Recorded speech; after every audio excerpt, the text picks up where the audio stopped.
What is Dabba? The Dabba is very dangerous. They will come out from the mountain of Makkah, then will go to Syria. The Prophet Muhammad sallallahu alaihi wasallam says, the Asa Musa, the staff of Moses, wa Khatama Sulaiman, and the ring of Sulaiman. So it says that this beast in one hand will carry the staff and the other hand a ring. یقیناً آپ تمام خیریت سے ہوں گے. دوستو آج ہم قیامت کی 3 بڑی نشانیوں میں سے ایک دابۃ الارض کے بارے میں کلام کریں گے.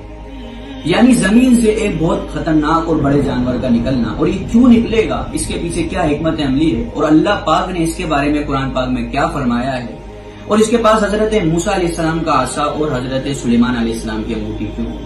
دوستو قرآن پاک میں اللہ تبارک و تعالیٰ نے فرمایا وَإِذَا وَقَعَ الْقَوْلُ عَلَيْهِمْ أَخْرَجْنَا لَهُمْ دَابَّةً مِّنَ الْأَرْضِ تُكَلِّمُهُمْ أَنَّ النَّاسَ كَانُوا بِآيَاتِنَا لَا يُوقِنُونَ.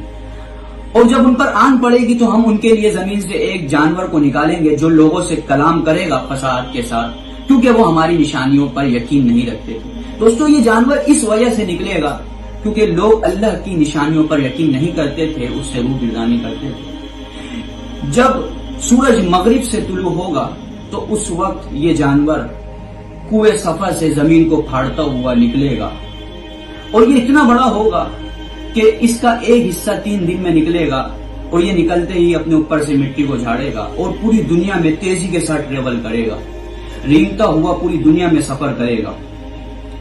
اور یہ جائے گا پہلے شام, اور وہاں پر زوردار چیخ بلند کرے گا, پھر یہ مکہ آئے گا, اس سے کوئی بھی نہیں بچ پائے.